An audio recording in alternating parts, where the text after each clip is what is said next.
The second area that is also everybody asks me is, but in Asia, they just do what they want, right? They go against the rules.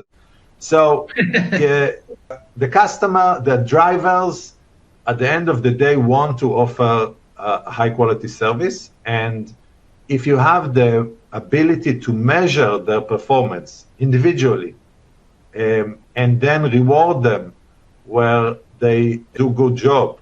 What we have seen is that after a matter of couple of weeks, companies are able to get into a very high level of quality of service and compliance. And I'll give you the example. So let's say, for example, you want to notify your customers that the goods are on the way, right? That's one of the new capabilities that all the customer wants to adopt.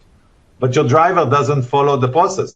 So it's become very difficult for you to essentially introduce those new services or customize delivery windows. So I think the road to innovation in the last mile distribution it needs to go through first increasing the compliance and the driver compliance or the network compliance to follow the processes.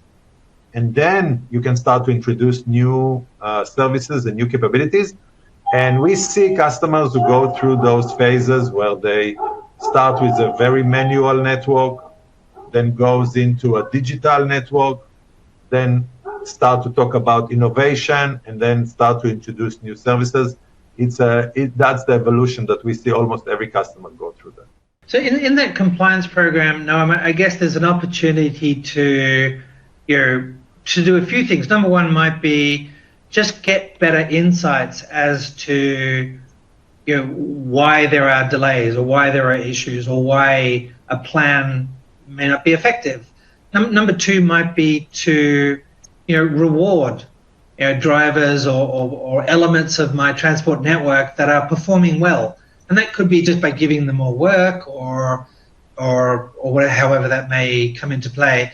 And then the third one is really looking at maybe non-performers and actually then giving them an opportunity to understand why the performance is not as good as it could be. So would that be a good summary?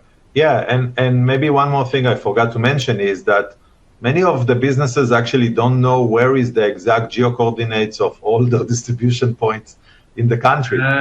Even we are using geocoding services from open source and Google and so on. Even that make it difficult. So maybe one of the things I forgot to mention is that they also need to go through a process of address validation, which is also something that we have embedded in the platform that allowed them to essentially over time cleanse the data associated to the drop-off points or to the contacts that they are working with in the logistic network.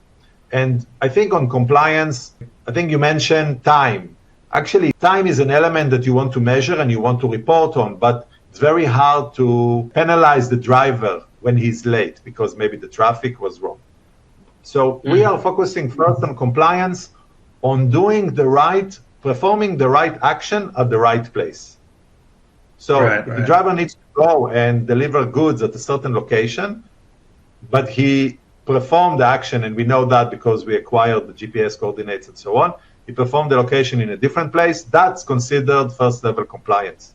Because means that essentially he doesn't follow the process. So we are mostly focused on that kind of compliance elements. And as you mentioned, yes, you can create programs, reward. They are very, very effective. We have seen them across the region. They're working very well, and they're win-win for everybody.